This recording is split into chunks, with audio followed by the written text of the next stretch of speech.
What up, everybody? How y'all doing, man? Go and check the audio real quick, see how we sound, see if we need to turn what down, when, where, why, how. Let me check it real quick, see what it's sounding like.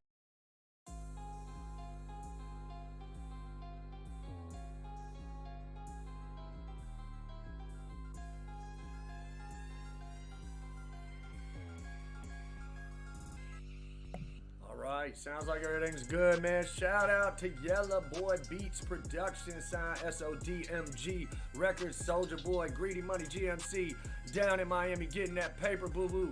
Thank you for the background, for the stream. I greatly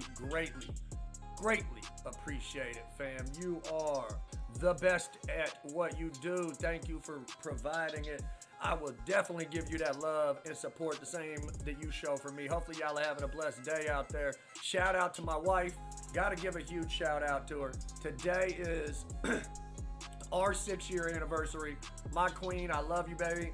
You are my heart. We are raising these kids right, doing this damn thing. It's a crazy world to live in these days. I know it's hard out there for some of y'all. And I tell you what, you can look at and see it everywhere who is a parent. You can just look at faces. We essentially look like homeless crackheads, and I can say crackheads, right? Because, I mean, there ain't any of them left, I don't think. I think everybody's done moved on to bigger and better things, so you could use that, I think. But, you know, we look like homeless junkies or something, y'all. We look tore up, like we can't sleep, we can't find our appetite, and that's because we take care of somebody else, you know. If you got one kid, you're tired. Once you hit 2 kids, it don't matter how many kids you have after that, you are exhausted. There's nothing left in the tank. It doesn't matter how much you eat, how much you intake, you're gonna be skinny and ridiculous regardless. It's just the way it is these days. The world is set, so we're always on the move. We're always on the go, y'all. It doesn't matter where you are in the world, life is gonna be fast for you. And if you're a parent, man, life's gonna be fast. It's crazy out there, man. It's been hard for all of us, I tell you what. And I tell you what, it's coming winter. Winter's coming and it's cold. I have a love-hate relationship with the cold, y'all. I tell you what, it's kind of like a, I don't know. I can tell you in Kentucky, we have bipolar weather. So it kind of is really awkward here. You can't ever get used to it. It's cold one day, it's warm another. It'll be summertime one day and it'll snow the next day here. So it's really hard to get used to. But watch out for them people less fortunate out there. You see a lot of the homeless moving. They're picking up in shelters and stuff. If y'all got extra coats, donate them. Let's look out for one another, because it is a crazy world that we live in, man. Kids these days are crazy too. I tell you what, that's definitely one thing that's more crazy these days is raising kids. Man, when I was an adult,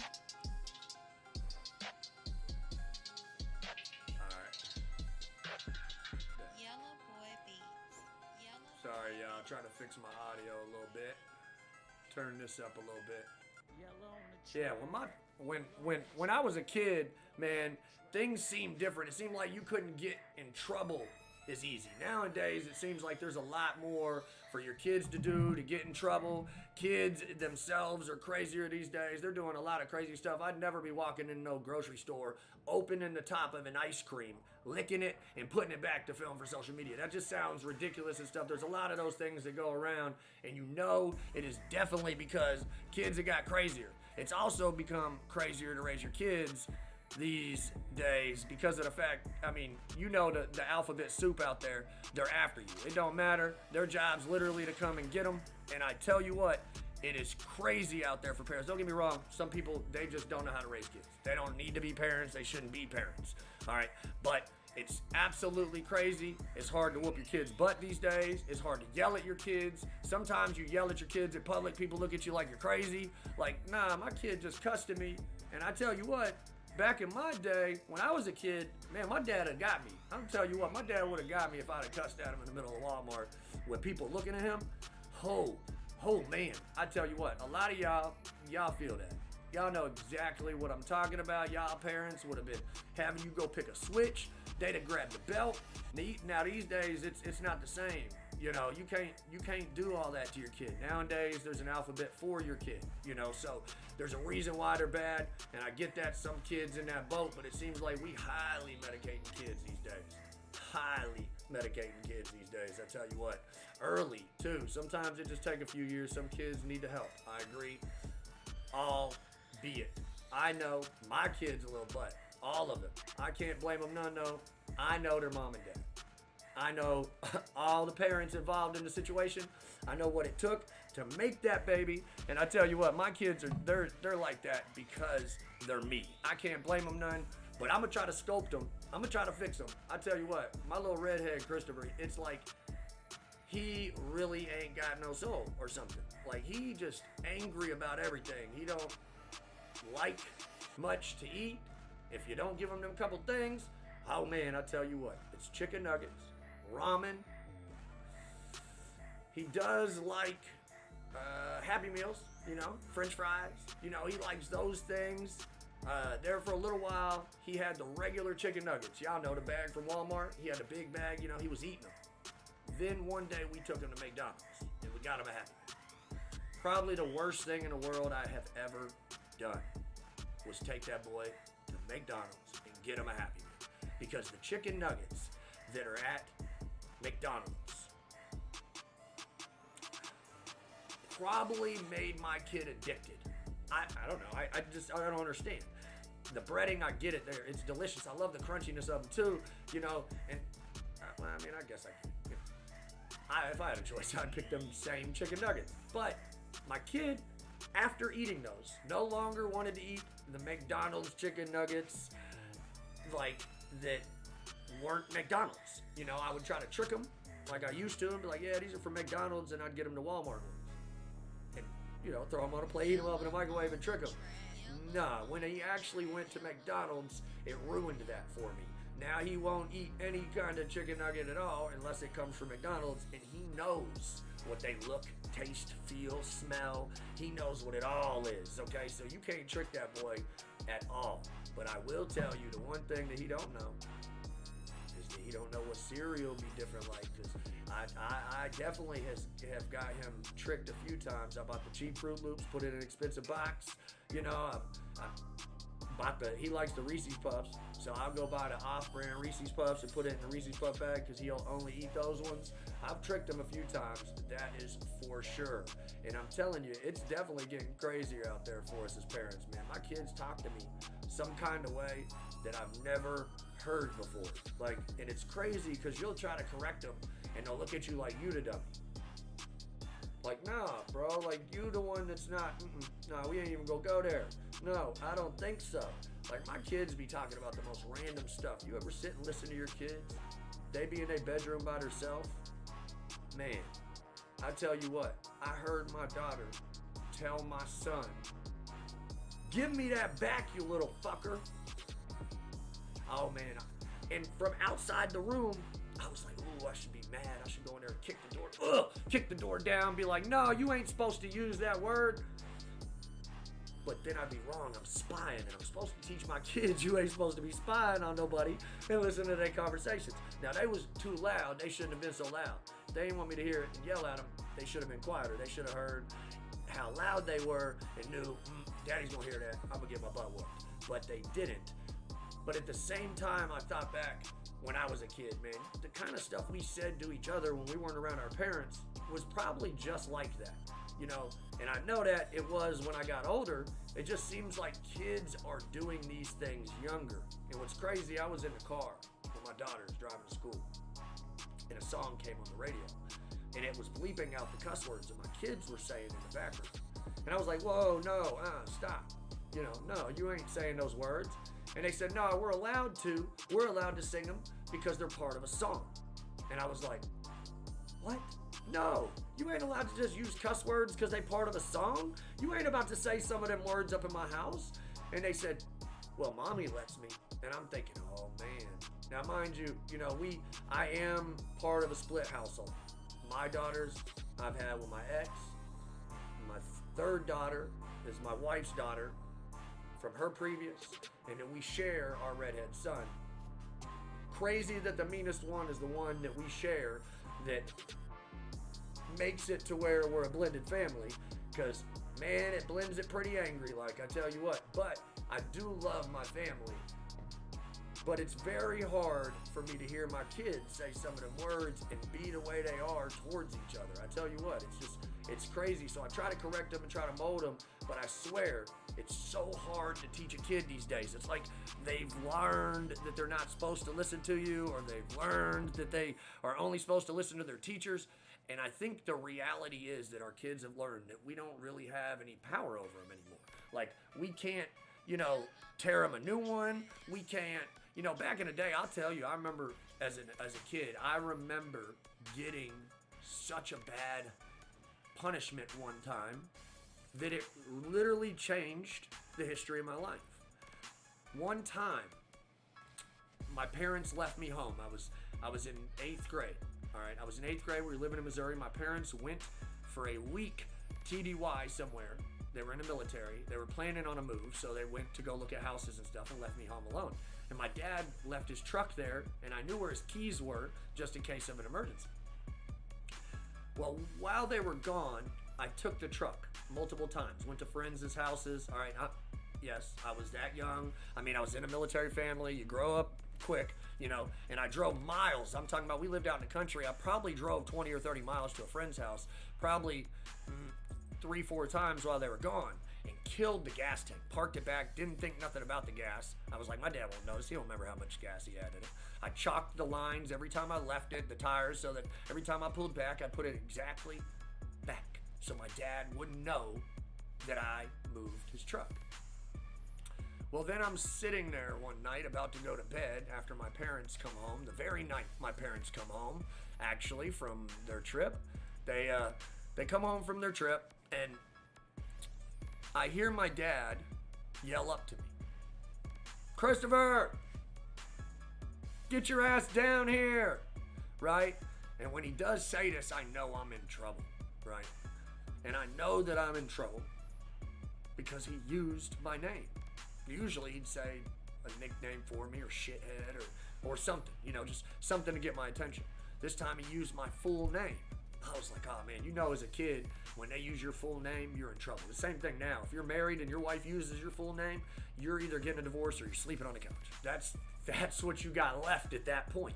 All right, when they use the full government, you in trouble. All right, so I'm sitting there and I'm like debating what I should do, and I hear him yell again. So I get up and I run down. And I run down to the top of the stairs, and when I look down the stairs, I see my dad and my stepmom standing right there at the base of the stairs. And my dad looks right up at me and he says, "Did you drive my truck while I was gone?"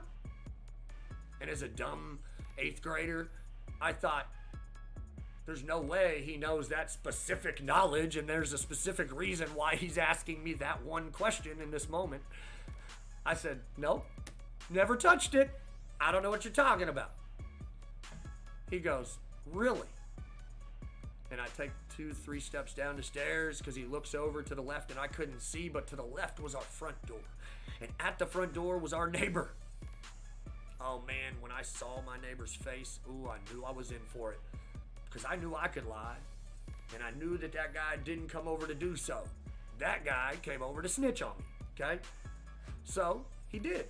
He said, "Well, I saw you get in your dad's truck one night and leave, and you didn't come back till 3 in the morning." And I'm thinking, man, this guy is spooky, crazy. He just sat up all night waiting for the neighbor's kid to get home. Like, that seems like I bet that guy probably has to register now. I have this inkling feeling this guy's up till 3 in the morning watching people. I mean, I get it, he was worried, but I mean, he wouldn't have known. He's a random kid next door. I didn't know the guy, so I didn't think nothing of it, but I said, yes, I did. And my dad looked at the neighbor guy and he said, "Thank you, sir. I do not need your assistance anymore." And the neighbor actually said, "Okay, I'll lock this." And he reached in, locked the door, and pulled the door closed for my father. My heart sunk. I knew in that moment I was screwed. I knew I was in for it. I didn't know what kind of punishment I was going to get. So my stepmom, looks up the stairs and she says, "You're grounded for a whole month, and we'll work out what the details are." And I looked at her and I said, "You're not my mom!" And I said the B word to her.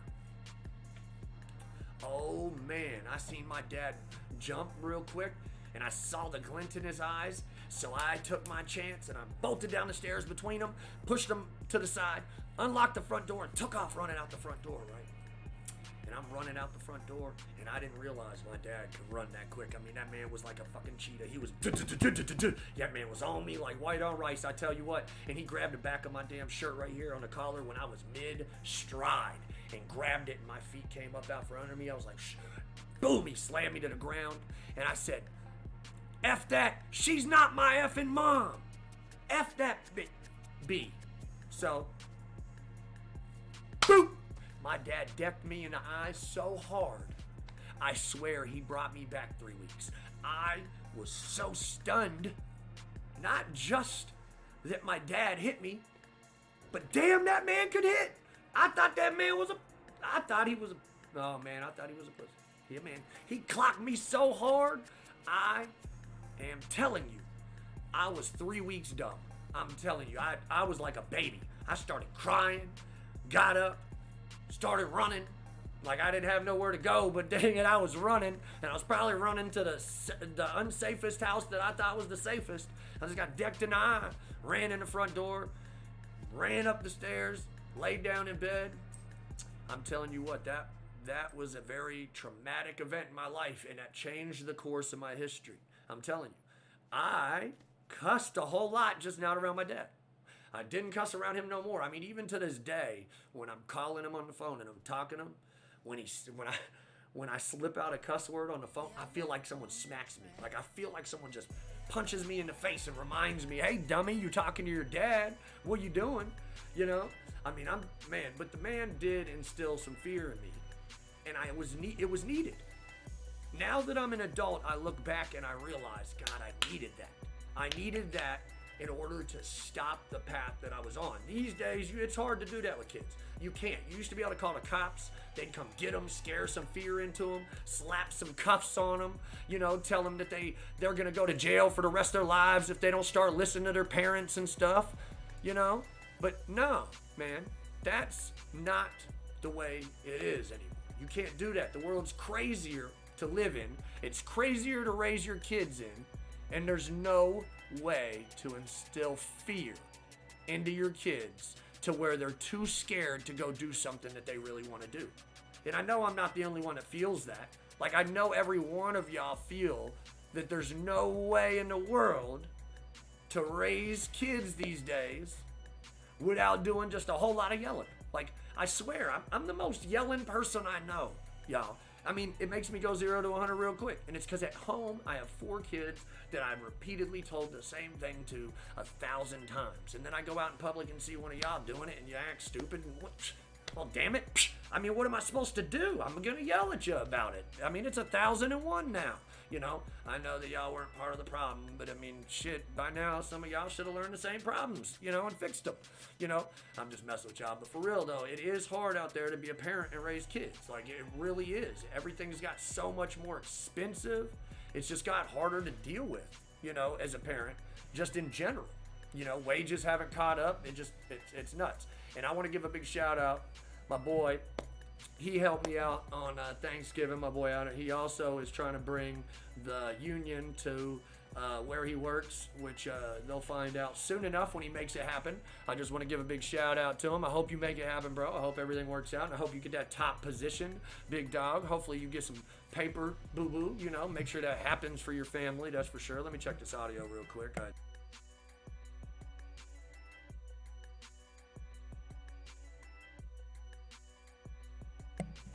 All right, looks like it's looking and sounding good. Man, I cannot wait. The winter's above us and here, but I swear, like I've said, in Kentucky, the weather's bipolar. It's up and down and it's left and right, so I'd really like to just get a good cold section where we get some snow. I'm the kind of guy that look, man, if I'm going to deal with the freezing cold weather, stop raining on me. I mean, somebody else has to feel that. I can't be the only one. I know it for a fact. Because I know it bothers me to the core. Like, if it's going to be cold, right, and I'm going to have to deal with it being cold, at least give me some snow. Make it look good out here. Like, everything's done died. You done took all the leaves and the grass and all the pretty bushes and flowers and all the bugs. Yes, please, I hope we have a good freeze this year, y'all. I know a lot of y'all don't really care. I want a good freeze. Let's get rid of these mosquitoes and flies. My house filled up like it was a morgue with flies. I tell you what, it was crazy, like I was hanging meat. Like I tell you what, it's nuts the way Kentucky's got. Like this whole, bipolar roller coaster of weather, we got to fix this, man. Hopefully, somehow, some way, we just get some snow, get rid of all of this, and we'd be good to go. Because I know when the snow comes, I am totally looking forward to making some content for y'all. Because I just got a free kayak from somebody, y'all. And I'm going to take some sex wax and I'm going to put it on the bottom of it, right? And I'm going to take it to the biggest hills in Radcliffe and we're going to kayak. We're going to kayak. I'm going to tell you what, boy, I'm going to film every bit of it. I'll put it online. I'm going to try to stand up. We're going to do whatever. I'm going to get the kids doing it. If there's strangers around, hey, come hop in the kayak. Let's go. We going kayaking in the snow. That's what we're going to do, y'all. Hopefully, there'll be some people out there with us to be able to want to do it because I think it would be great for a lot of us to get out there, shoot some video of us riding a kayak. I'm going to find the biggest hills. I tell you what, Radcliffe, y'all going to have to help me find some hills. I am ready for it. Now, my next favorite part of winter is definitely the number one favorite of my wife. It's snuggles. I definitely love snuggles. I like this time of year. You're going to be close to your loved one. Make sure y'all spend some good, loving time with them. I will tell you, though, things with women have got crazier, too, in life. It's hecka crazy out there. There's a lot of crazy people out there. Dating's been crazy. Everybody wants to pay for it, and everybody wants to half and half, and it's crazy out there, man. I don't know. It's crazy. People are having to grow up earlier in life. Your kids are talking to you like they're adults. It's nuts. But I get it. Ain't nobody gonna baby our kids when they leave this house. So don't try to baby them 100% when they at the house. Because then when they leave, they're gonna be expecting babied, and then next thing you know, they the Karen on the TV. And I'm gonna tell you right now, if my kid ends up being a Karen, I'm videoing them too, and I'm putting them online. Everybody's gonna see them. If they in Walmart or something crying about something, I'm gonna video them. We're gonna get it. We're gonna make sure they get to be world star famous. All right, we're gonna make sure of it. Now I'll tell you what, dating nowadays has changed so much. But people are still doing it. But it's crazy because it's less about love and more about getting it. You know what I'm saying? And I attract crazy chicks like insane asylums. Like, I'm handing out meds. Like, I'm the dude that can fix you. And that's cool because I like that fun, that roller coaster of events. Because when life gets boring, it's boring. So I get it. I love my type. My type needs to be fixed, and then we fix it and we work it. And me and my wife, we've been married for 6 years, or been together for 6 years, and I love the woman to death. We've been on our roller coaster, and it was fun, and now we got life figured out. We try to raise these kids in this crazy world that is so hard to raise kids in. It's nuts. It's mainly nuts because they make life so fast-paced. Everybody's working 40, 60 hours a week. If you have kids, both parents have to work. You got to switch back and forth watching kids like you're dating or like you ain't even together. You see each other when you sleep, and that's not the lifestyle that we really need to be. That's why kids is changing, because parents is always gone. It's hard to have home structure when you don't feel like you have a home, when adults always got to be working and kids got to be the one raising themselves. And it's different these days than when I was a kid, man. But when I was a kid, though, I had that also. I had that same lifestyle. My parents were military. We moved around a lot. I was born and raised in the Army. That's why I joined the Army and did what I did. I was medical maintenance, fixed and maintained all the medical equipment in the hospital, and I loved my job. But because all the back surgeries and stuff, shout out to everybody that had back surgeries, neck surgeries. I feel you. I understand you. I know what it's going to be like for the rest of your life, my life. It's going to be, ups and downs. And believe it or not, if you've never experienced some form of back or neck pain, you're truly not going to understand what somebody that does have that goes through. To be honest, I'll tell you, a lot of people that know me don't even realize that I've had 5 back surgeries. They don't realize that I'm prior service military. I got this hair like a hippie now, which is crazy, y'all, because I've never really had hair. Most of the people that know me, they know that I've never had hair. I was a military brat. My hair was always cut short. These big goofy ears was sticking the hell out. I was always getting AM, FM, great channels at the crib. This nose has always been big, but I've never had hair. Y'all see this? Look at that. See, sticks right out. I have a way to point me in life forward, y'all. But I tell you what, This is only 3 years of hair growth, and I absolutely have a love-hate relationship with it. It's crazy having hair. It is crazy, and I really have to give props to you women for taking care of yours so well over the years. Like, all the women out there that I know, you all have hair. You know, well, not all of them now. I mean, there's a lot of women out there that have short hair nowadays, but over the years, it had to be hard to take care of, and I appreciate you. Y'all are awesome, because since I've had hair for 3 years, I do have a very, very love-hate relationship with my hair. You know, I love it because it's the first time in my life that a woman or a man or anybody has complimented me on something about myself other than my clothing or, you know, other things, you know, when it comes to like nighttime fun. But, you know, other than that, as a man, I've never had nobody just be like, ooh, I like that about you. Now, I mean, my eyes once in a while, but not like how people compliment me on my hair, because I have these curls and it's natural. I don't do anything. I don't curl them. I don't flat iron my hair. I don't do anything to my hair. I just wake up. I do add just a touch of oil to it if it's all frizzy, because man, I have big hair if I have my hair out. I tell you what, if I don't wake up, if I just brush it and there ain't no moisture involved, it is ridiculous. And I'm sure that's probably a normal thing. I've never had hair before, so I don't know. I just know that the one thing that really does bother me, that I've never really been able to get over in the past 3 years, and I probably ain't going to be able to get over in the past 3 years, or in the next 3-4 years, is the hair itself getting in my mouth. Like, and same thing, I've been trying to grow this out, you know? Yeah, see my little man beard, growing it out, trying, you know, I'm patchy, y'all call me Patches, you know, whatever you want to say. I'm working on it, I'm trying to grow all this out, but that's why a lot of people don't feel like I've been in the military, because I have all of this going on, and I get it, but I do understand the people that have back pain. That's what I said before and was getting to, and then kind of jumped to the military service thing. But hopefully everybody's been having a good day, like I said, and it has been getting harder to raise kids out there, and it is crazy that I have this long of hair in 3 years. I will give shout outs to mane and tail, because I tell you what, I've learned the tips and tricks to growing good hair, and man, it has worked out for me. This is like 2.5, 3 years of hair growth, and if I straighten it, I definitely have booby length hair, but if I don't straighten it, the curls, it's like my hair won't get much longer than this. It's like, even though it grows longer, the curls lift it up, and I just get more curls. It's absolutely, absolutely ridiculous. All right, y'all, so we want to jump right into talking about a story I have. A buddy of mine, we'll call him Jim, all right? He was telling me about his trip on acid, right?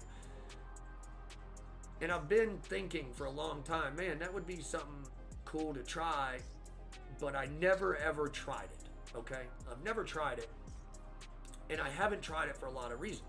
One being, I don't want to have a bad trip. I've just never been the kind of guy that's like, hey, I just want to go out and like totally have a bad time for a few hours. You know, it's just never been me. So I just don't want to be in a situation where like I can't turn it off. You know, like you go to the club, right, and you're having a bad day and you're like, hey, I'm going to go to the club and have a good time. And you go to the club and you get there and you don't have a good time. Well, you can leave, right? You can leave. Even if you have a few drinks, you can leave. You can drink. You could be drunk when you leave, you can be sober when you leave, right? But you can leave. That's not how acid works, right? If you go to the club and you take acid, right, and you're unhappy, you're going to stay fucking miserable, and then you're stuck there. You're no longer going to be able to leave that situation until the acid tells you, hey, you're able to leave this. And I don't think that I'm all ready for that, right? So my buddy was over here telling me about his situation, right? He said some guy gave him some, they were chilling, right? And he said, the guy told him, come over and try it. I want you to just get blasted, right? So he goes over there and he takes him a big hit of it, right? One hit of acid. He said, he doesn't really feel anything, right? So then he says, I'm gonna go ahead and take another one. He takes another one, right? And the guy that's sitting there with him tells him, the moment you don't feel like you can take another hit, right? And as he's telling me this story, I'm thinking, that's some shitty advice that guy gave you. He's gonna get you good, bro. I'm not hanging out with no dude that's gonna tell me when you feel like you can't take no more, take some more. Like, that just sounds dangerous, right? So he goes, takes a third hit. He said this time he starts to feel it, right? And he starts to feel it real good. And the guy says, take another hit. So he goes, all right, and takes another hit. And at this point, he's starting to climb. He's getting tore, right? And he's starting to fly away from his body, he said he feels almost. And the guy looks at him and he says, take another hit.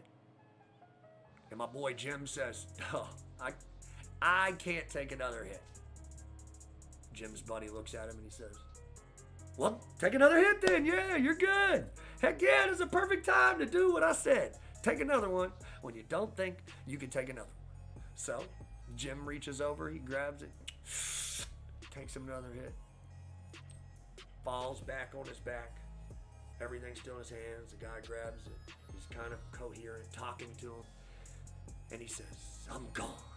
And boy, he is. Jim lays down and he just blasts away from the earth, right? And he's flying through the sky.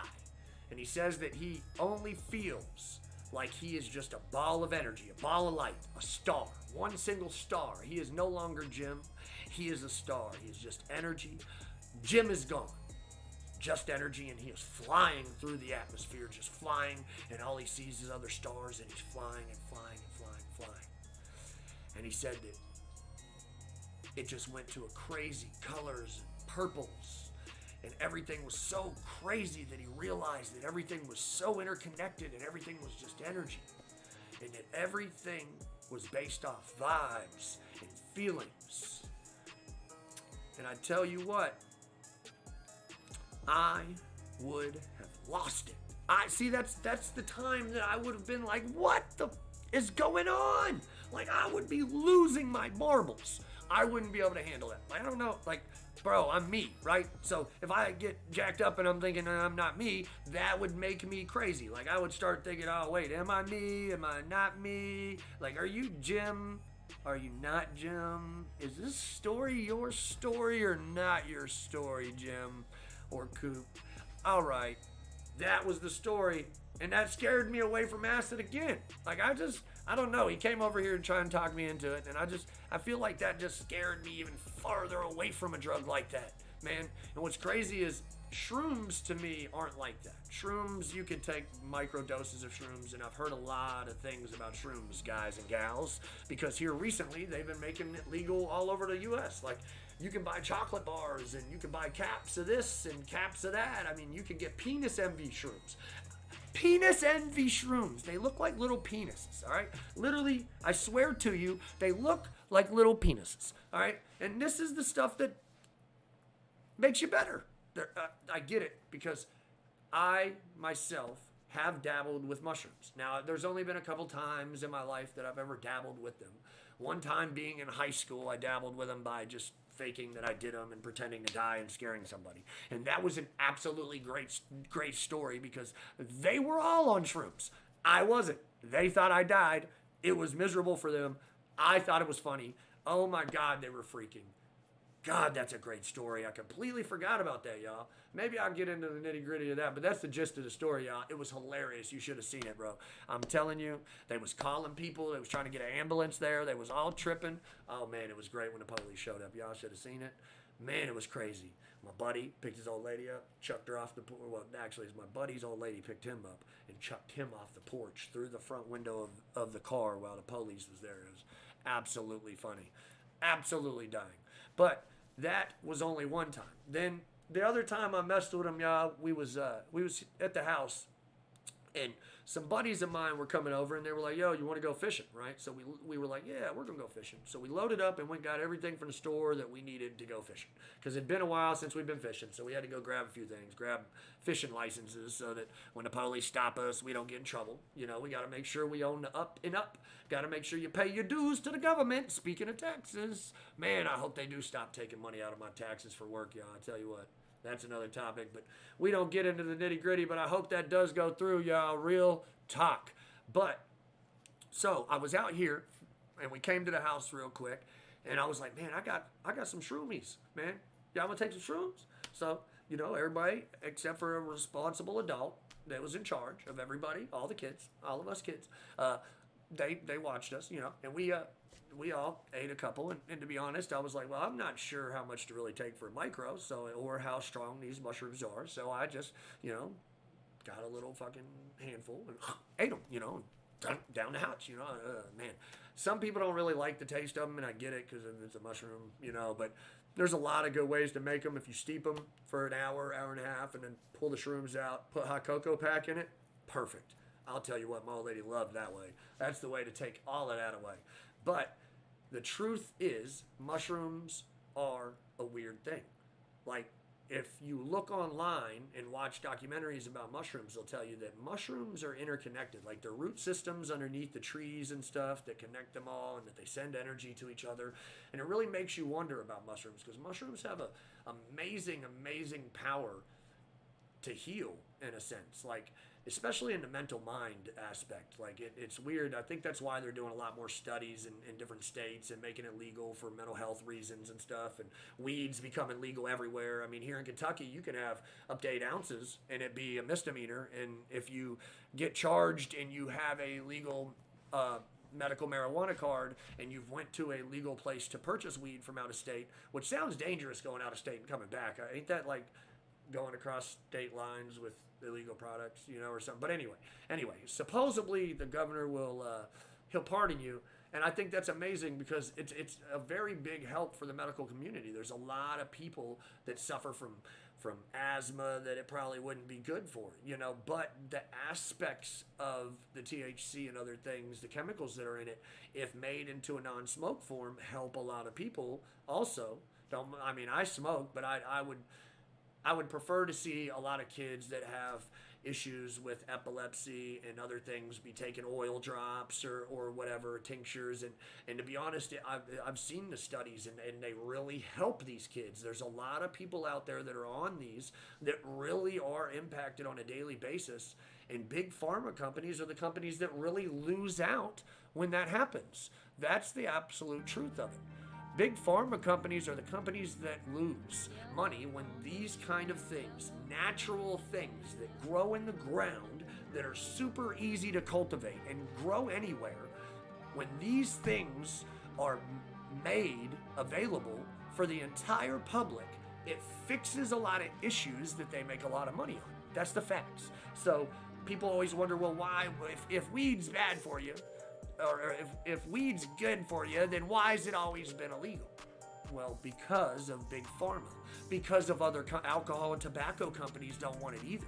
You don't think more people, if you're just able to smoke, will drink less? Very possibly. Not saying it's a guarantee, but if you make some recreational things more available that have better benefits than other things, more people will choose them, i.e. the way cigarettes and vaping is.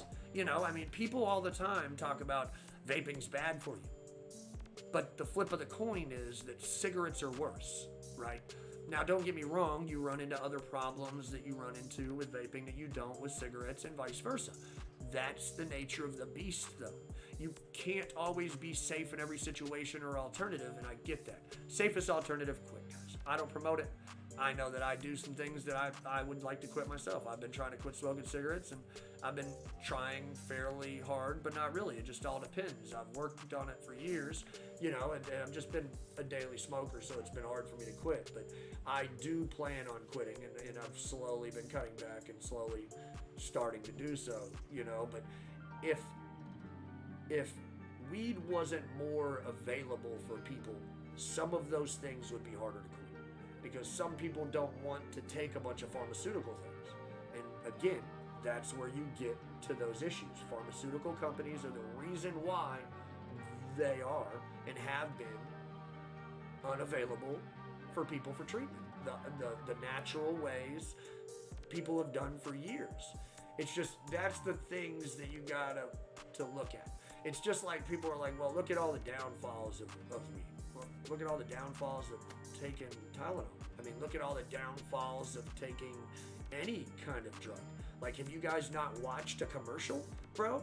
There'll be a drug on TV that'll say will fix your migraines, but will say will cause anal leakage, will cause self-shitting, will cause pissing randomly, will cause massive eye bleeds, will cause no bleeds, cause death, cause amputations. You know, like, there'll be all this crazy stuff associated with a med that they're trying to fix one little issue for. But there's so many people out there that are like, yo, I'm gonna take that and maybe leak from my butthole, and my head won't hurt. That's cool though. I'll just have to wear diapers. No, bro, smoke you a J or whatever and be on your way. Like, some things just really shouldn't make sense to people, and that's what I don't understand. Some things are just crazy, man. And growing up, I mean, I've had crazy ideas and crazy friends, but when it comes to your health, it shouldn't be a crazy situation that you can end up in just to get fixed. That's the truth. Real talk. Everything in this world's crazy, man. It's crazy. I'll tell you what, I don't know what to do with my children because I'm in a predicament. I'll let you guys help me. If you guys could jump in the comments eventually when you watch this and let me know what you think I should do. But my daughter got off of school the other day and she got in the truck. Both of my daughters, actually. They're in the back seat. And my daughter said, Daddy, they're making fun of me at school, in class, because I'm telling them that Santa's real. And in this moment, y'all, I was like, what? Oh, man, here it goes. I'm going to have to deal with something because it's that time of the year where we're choosing that it's better to lie to our kids instead of just telling them that we see them all year, and if they don't do well, that we ain't getting them nothing for Christmas.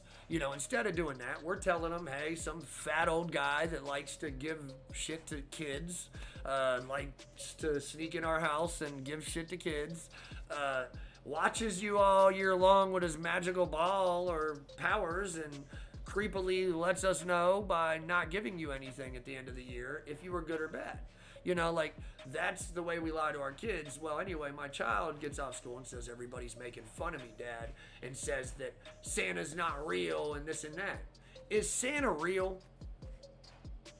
And I'm sitting here thinking, no, I should get credit for all them hundreds of dollars of toys you get or whatever the case is, like all of you guys together. Like, no, Daddy, but I didn't say it out loud, and then she said, but everybody's making fun of me.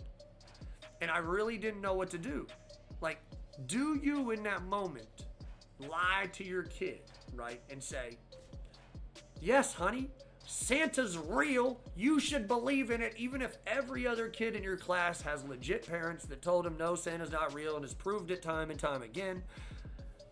No, Santa's real, and have them go to school looking dumb, and have them getting made fun of, or maybe getting in fights. Or do you break their little heart now and tell them, no, look, Santa's not real. I just need you to do good all year, or you're not getting nothing on Christmas. Give thanks that you get something on the Christmas. Like, you know what I'm saying? Like, what do you do as a parent when your child comes to you with that between a rock and a hard place question? Like, I will not like having the birds and bees talk with any of my kids. Like, that's a very awkward thing that most of us parents have thought about. Like, how's that gonna go? Like, this is how, I don't even know how to go on. Like, go on stage with that one. Like, I can't even just come out with a joke. Ting, ting, ting, ping. No, there's not even your kids ain't gonna laugh the way you're gonna laugh when you're talking about the birds and the bees. Like, in your head, you know a lot more than they do, hopefully. And, it'll be, it's gonna be tough, y'all. I don't know, man. It's just, the world's crazy. Kids are growing up quicker. You have to raise kids like they're adults these days. You got to talk to them like adults. I mean, I never really talked to my kids with that baby talk and stuff when they were babies and stuff. Like, to me, it's not cute. Like, everybody's like, oh, he's cute. Bro, he just sounded like he drank too much and he passed out on the floor and he's sleeping. Like, making random, he sounds like Jabba the Hutt on drugs, like, I don't understand that thought process. Like, if we're trying to get our kids from the get-go to learn, don't just make random noises back to your baby, I guess. Like, speak words, just keep reintegrating those words into their head, and then just like every kid, once they hit a year and a half, they're going to start cussing you out in full sentences. They're going to hate you from the get-go, and they're going to let you know, but it's very hard, like I said, to raise kids. We all have different ways to raise kids, and it's just always blew my mind that parents are like, well, my kid didn't turn out smart. Well, if you look at some of the parents, you know, that whole apple from the tree thing. I mean, we can't go against genetics and nature here, guys. You know, like back in the day, it was a dog eat dog world in a different way. Okay? Like, for instance, I mean, one child in the neighborhood ended up missing. Okay? Everybody in the neighborhood was out looking for that kid, and which which person took that kid, right? Pitchforks and fire. Everybody'd be out there. And when they found that guy, what would happen? That's it. He'd never do that to another person again, right? No, not today. No, all they got to do is go online and tell everybody where they live. That's it. That's all. They good. You know, it's just the world's a more dangerous place for people. Like, we just found out, honestly, and I'll be honest with y'all. We just found out the guy that lives a few houses down from us, who was like the maintenance guy for our landlord, came over here to fix a few things a couple times, is actually a sex offender, you know, and he actually did it twice with kids under the age of 10, you know, and I'm living 2 houses down from the guy, and I have 3 beautiful daughters and a beautiful, cute son, and the moment I found out that, like before that, my kids would ride their bike out front a whole lot and stuff, and after I found that out, you go into parent mode. You start protecting your children, you know, and it's hard to be around somebody who has them kind of tendencies. You know, it's hard, you know what I'm saying? I'm not gonna be mad at the guy. I get it, you know, and whatever. I don't get it, but that guy is that guy. I'm not gonna go start with that guy. He's over there. That's what I'm trying to get at. He's somewhere else. I'm over here minding my business. He minds his damn business. We good. You know, that's the way it should be. Mind your business, you know, kind of thing. So it just made me go into parent mode now. More kids playing out back thing. And I didn't know how to feel about the fact that they have a child or children that live in that home, right? Like, I would think that if you've been in trouble for things, that would be a forever thing, that you would never be allowed to live with kids, you know, but they do. And my children keep asking me to go over there. No, it's not happening, right? Their child wants to come over here and play in my backyard or something, cool, but I'm not gonna send them over there. And it's another situation that it's hard to like get into with your kid, right? But then when you don't get into it with your kid and explain kind of the nitty gritty to a dumbed down version a little, then your kid doesn't understand why you're not allowing them to go over there. And it's tough, you know, I don't know what to do sometimes. So I just say, no, your kid can come, they can come over here if they want. If their kid wants to run around and come over here, she can. That's fine, but I just don't want y'all over there, you know. And it's different in this day of age. Back in my day of age, man, those people, I guess, probably were out there. They just weren't, like, out there. Like, they weren't just everywhere, you know? And nowadays, it's different. We have to raise our kids differently. Like, it's a crazy world to live in when you can't take your kid out in the front yard without keeping an eye on them, you know? I mean, hell, we live on a dead end, and people drive 100 mile an hour going 3 houses down to hit their brakes and pull in their driveway. You know, it's absolutely crazy this day of age raising kids, man. And I don't know what to do with my daughter, because she still says that, you know, Santa's real, and I don't want to break her heart, but I told her, just don't. If you believe in Santa, just don't go to school telling anybody. That's it. If people are gonna make fun of you, just don't tell nobody. You know, that was my way to get out of that, and I didn't know how to really get at it, but I tell you what, it was pretty hard, yo. Man, I gotta tell y'all a story that came up whenever I was doing my weekend thing this week at work. I was at work, and I wasn't telling a story, so I'm gonna tell y'all a story about me and my buddy. We'll call him Jeff, okay? And to all the people out there named Jeff, disclaimer, this isn't about you. This is a random name I have reached for out of the sky and put on a real person, okay? Jeff does exist. His name's just not Jeff. We tracking? Okay. All right. So nobody write any hate mail to me. Anybody named Jeff saying, I'm mad you used my name and it's in likeness of me. And no, Jeff, I'm not talking about you. Now, if you've done this, I get it. Okay? So, I have some crazy friends, all right? When I got out the Army, I tended to be having a little bit more crazy friends around me in the first place. So one of my first good friends, we'll call him Jeff, okay? That's his name, Jeff. So one night, we were hanging out, and he said, hey, Coop, you want to go for a ride? And I said, hell yeah. He said, you want to drive my car? Sure, Jeff, I'll drive your car, right?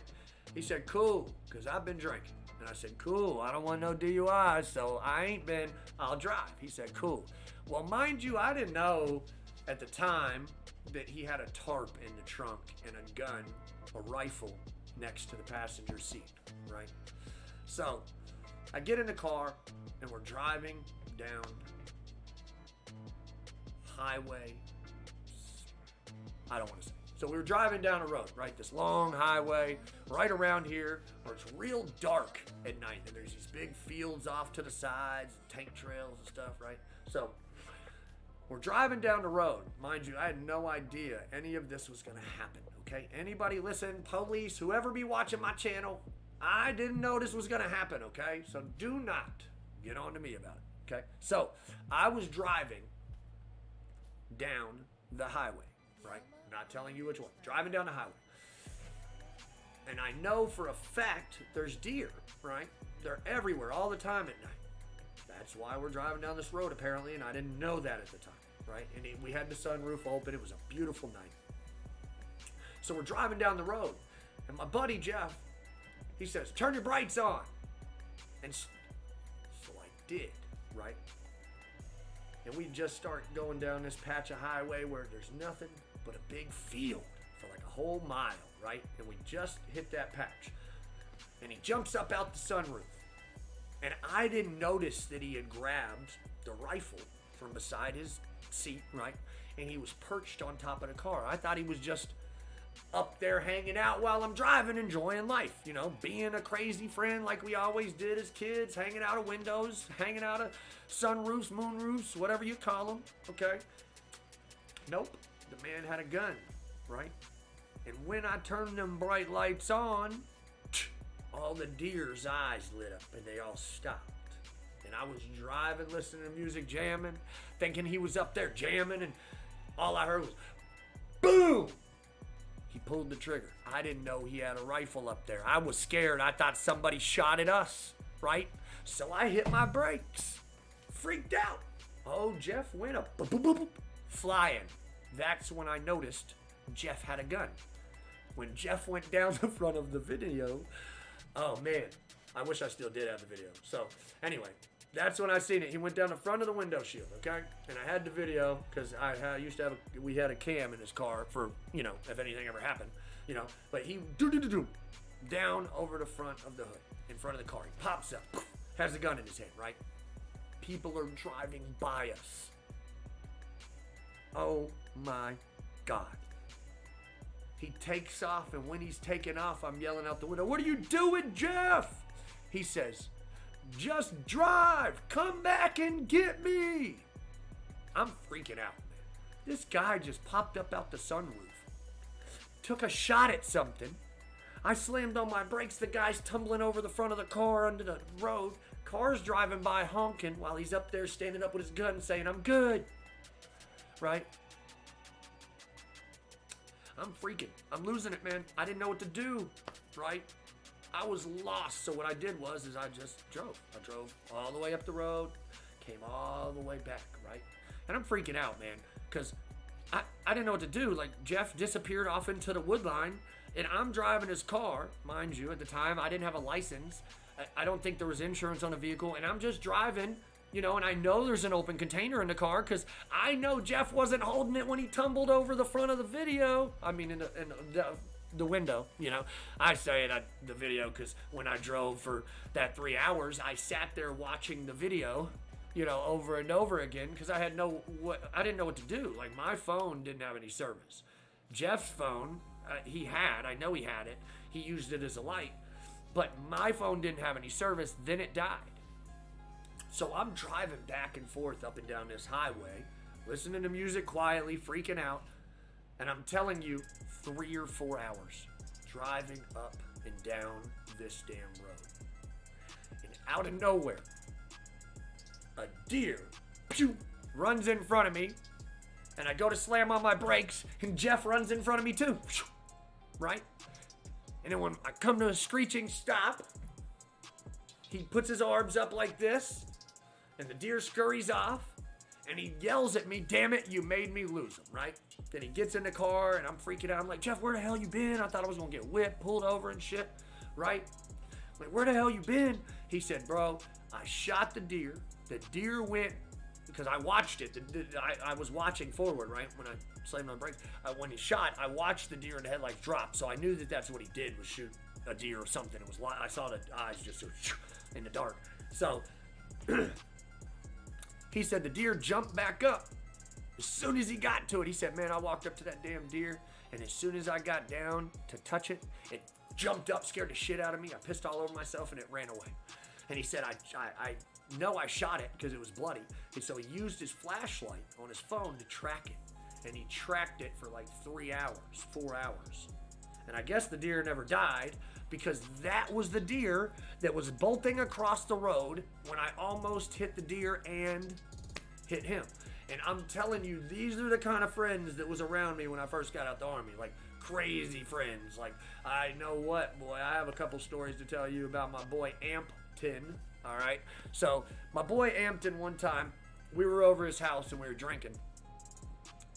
That was the thing we did when we got out the Army. A lot of us just drank. You know, weed wasn't as legal. It wasn't as prevalent. So I didn't do a whole lot of smoking. I did a lot of drinking when I first got out the Army. And I'm paying for it now. I tell you what, we had a lot of beer pong, slip and slides, Army trucks, you know, outside, you know, people fighting, people getting hurt, people getting loved. You know, I remember this girl, Stevie, one time, she got picked up by Dustin, and Dustin was running towards the slip and slide, and he slipped and fell as soon as he got on the slip and slide, and he fell back and kind of suplexed her into the ground and busted her face off the ground.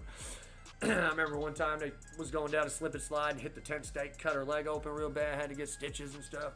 But we had a lot of good times, though, you know, but I was surrounded by a bunch of crazy people. Now, one time, me and my boy Ampton and a couple other people, actually, our buddy, he worked at the Chinese restaurant, right?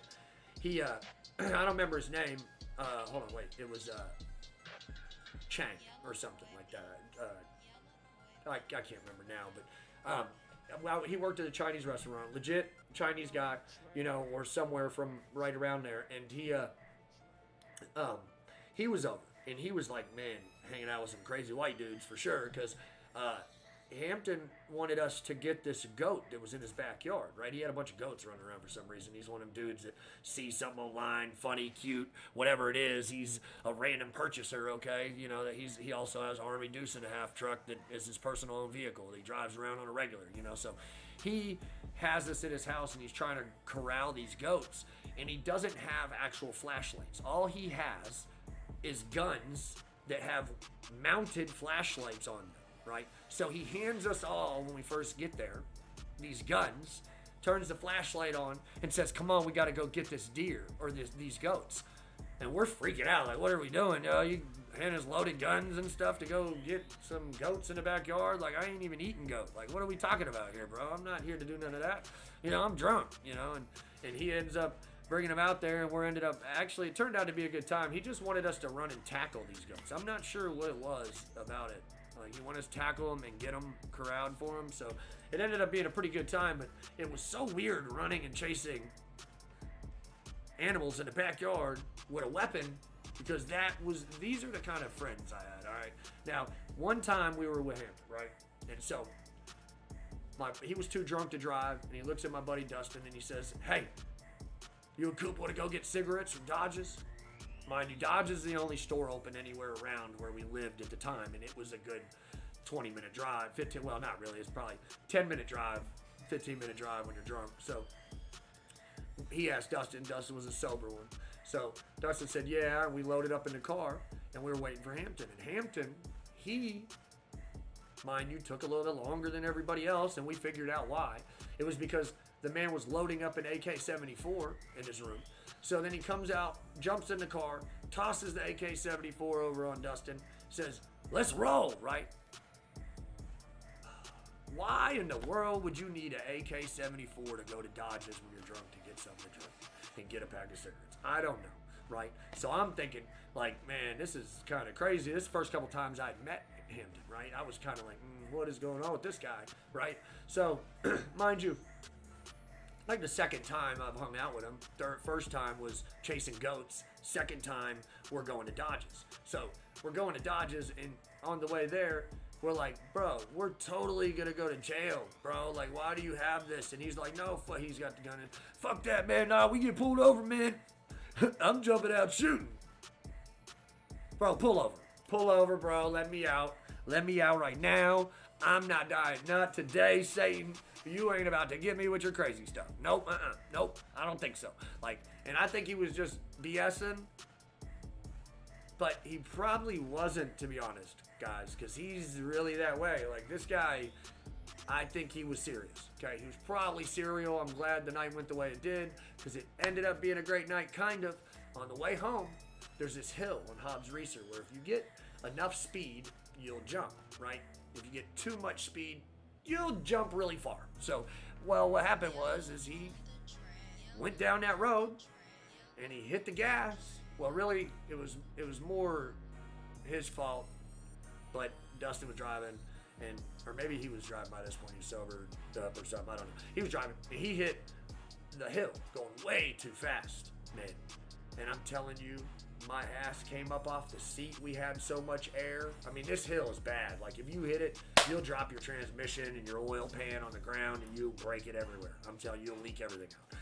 And he had this little Volkswagen is what it was, a Jetta, like a 2-door or something, 4-door Jetta or something, older one, like a red one. And man, he jumped this hill, got some air. I remember I had the cigarette in my hand, and it came out, and it was spinning in the air. And then when we hit the ground, my cigarette went boom down on the ground and smacked and went everywhere. It was so crazy. But that guy is the guy I hung out with for a little while after I got out the Army. Them are the kind of people that I hung out with. Here's another good story from him too. So one time we was having a party at his house, right? And mind you, this is how crazy it is. Okay. I think the military does this to us, where when we get out, we're a little crazy. Got to figure it out because we're indestructible. We work our butts off. We're crippled 90% of the time when we get out. You know, I mean, I'm medically retired. And man, I am beat up. I tell you what, like a punching bag. So, but anyway, so one time we're at his house, we're having a party for another active duty guy that we knew at the time, named Key, right? So we're having a party at our house, and a kegger, and we have kegs and shit. And we're, by this, this point, man, kegs are floating and stuff. I go out back, take a leak. Dustin's out back taking a leak, man, and I ended up falling over midstream. I catch my stream on the ground, go to the ground, try to stand up, fall backwards, then try to stand up again and fall forward. Then just end up rolling over, sliding over, holding my hand up, saying, Dustin, help. And he helped me up after he got done pissing. That's how jacked up we were this night. So, mind you, things like what's about to happen were going to happen and bound to happen anyway. So, we were at his house, and Key, the party guy, it was his birthday party, passed out before anybody else. We didn't know at first, because the chick that he was there with wasn't, like, around him. She was like around me all of a sudden, and he wasn't anywhere to be found. So we was like, where's he at? So we went looking for him, and we found him passed out in one of the rooms on an army cot, right? And I'm thinking, man, that sucks, bro. It's your party and you're out first. What is going on, right? So Hampton goes, nah, we're about to wake him up, right? I'm like, all right, cool. How, right? So we shake him, smack him a couple times, pour water on him. Nothing. Doesn't face this guy. Hampton disappears off into the background of people that are surrounding us and filling up the room, trying to wake him up. And here comes Hampton, and the crowd kind of splits pretty quick because Hampton is holding a 50 caliber Barrett sniper rifle, okay? And I don't know what to think at this point. Like, I'm kind of in a phase here. I'm up in smoke at the time, and we made kegs float, so I'm tore up, right? I had just fell into the ground while peeing. So I'm standing here thinking, what is about to happen, bro? And a bunch of people say this, and they take off running. They're out, bro. They run outside and shit. Nobody's calling the police or nothing because nobody thinks he's going to kill nobody or nothing. But which maybe we should have probably thought that through, though, because, I mean, if somebody just starts walking through your house during a party with a gun, you probably should do something about it. You should be careful doing that kind of thing these days, because I've seen some stuff happen that shouldn't happen at parties. I tell you what, and having a gun around probably ain't the best if you just showing up like that. But anyway, he comes in, and I'm standing there, and I'm like, bro, what are you about to do, bro? And I didn't know that he had already racked a 50 cal blank into this barrel, right? And I'm like, oh man, what are you about to do, bro? He said, we about to wake this fool up. And he yells real loud. He's like, 1, 2, 3. And he puts the damn barrel. The guy's laying on the cot. He puts the barrel right across this guy's head like this. Maximum 12 inches from this guy's ear, right? Fires this mug. And I'm telling you, that shit was so loud, it made the lights flicker, and it burned holes into the wall because he didn't have what they call a blank adapter. When you shoot a gun, at the end of the gun, you're supposed to have a blank adapter, right? If you're shooting blanks. It's a box that goes over top of it and clips on so that airflow can come out and it's not pressurized. But it will not allow any non-burnt up firepower, such as, there's no ball or ammo in there. It's gunpowder. So some gunpowder might not fully burn until it's left the barrel, and it might burn on impact of touching something. So that's what we saw on the wall, was the burn pattern of the powder that did not burning into the wall. And I'm telling you what, Key didn't move. Not one time. Not one time did he move. He didn't flinch, nothing. It blew my mind. He went to go rack another one. I said, whoa, stop, bro. You do it again, you might blow his eardrum. I pulled the medical out. He's just the dumb guy that pulls the trigger. I was the guy that dealt with the medical, so I spit some medical knowledge. Thank God my drunk butt said something to him that would actually work, because it did, and his dumb self went and put it up, and we didn't have nobody going to the doctor after that. Now, I wouldn't blame him if when the guy got out of the Army himself, he definitely had hearing loss, because it's definitely Hampton's fault. Hampton's the dude that blew his eardrum, that's for sure. I tell you what, man. It definitely so, man. All right, y'all. I tell you what, I have to tell you one last story, and then I'm going to try to get out of here, y'all. Remember, we're in this crappy world together. Let's get through it together. Have a damn good 420 friendly time while we do it, because that's what life's about, man. You got to have fun in life. You got to enjoy it. If you don't have fun in life, you're just going to be miserable. And sometimes you're going to have these crazy stories just like this, just like me. At the times I was with my friends doing dumb stuff, and sometimes you might end up in handcuffs. But that's life. Pay your bills, do what you got to do, you'll be all right. Now, let me tell you one story real quick before I get out of here about Seabass, okay? Seabass, y'all met him. He was on the stream, right? My boy Sebastian. So Sebastian went and got him a motorcycle, y'all. I can't own a motorcycle. I can't own one because, well, I'll die. I'll kill myself. There's no way you could get me on a crotch rocket and make me want to be on it for any long period of time. Like, one, I've got back problems. 2, I'll kill myself. Like, I'll just go too fast, or somebody's going to pull out and hit me. I'm going to think I'm not going to, it's too much, Well, anyway, so Sebastian got him a motorcycle, right? And he didn't get a license, he didn't get it insured, and he didn't get it registered, right? But he did drive it. So he brings it up to my work one day when I'm working. And he parks it. It's broad daylight. Parks it out front. And we're walking back and forth between outside smoking and inside, so he buys a shot. He goes back out there and he takes a shot sitting on his motorcycle, right? And I've noticed a couple cops drive by. He has too. He said, well, I'm going to wait a little while. So we walk out there and he sits on his bike, just takes a shot, leans back, and he realizes that the cop's sitting right out there waiting for him, right? Waiting for him to pull out. So he says, look, I'm going to wait for that cop. I said, look, let's just wait for that cop to leave. He said, yeah, I'm going to wait for that cop to leave. So he comes inside the store and we chill. And I told him the cop would leave, but to wait a little bit, because cops ain't dumb, right? They'll sit there long enough, but you got to sit there long enough for him to actually get something else to do, not just wait. So if a cop ain't got nothing to do and he's waiting, they'll let him wait because he's doing something. But if something comes up, he's got to leave. He can't just sit there and wait for no reason, right? He ain't got no proof enough. So the guy leaves, and Sebastian takes off the door. I said, wait. He said, no, I got to get out of here while I can. So he pulls off, and he goes around our building, and when he goes around our building, there was another cop there waiting for him. So he went around real quick, and he waved at me, and when he did, the other cop that left went right by him, and he pulled a Yui, and got right behind him, y'all. Pulled his ass over, man. It was absolutely insane that it happened just like that in front of my eyes, man. And they pulled him over, and they said, you don't have blah, blah, blah, and they made him park it. And another guy that comes to the liquor store, he was walking up to get a drink. He saw him out there with his bike trying to load it in the truck, and he ended up helping him load it in the truck. Shout out to you, fam. Good job doing your good deed that day. I tell you what, because remember, we are in this crappy world together. Let's get through it together. And give a shout out to Sebastian, because he did get his bike legal, and he did get everything ready, and now he's selling it. Say goodbye to his bike.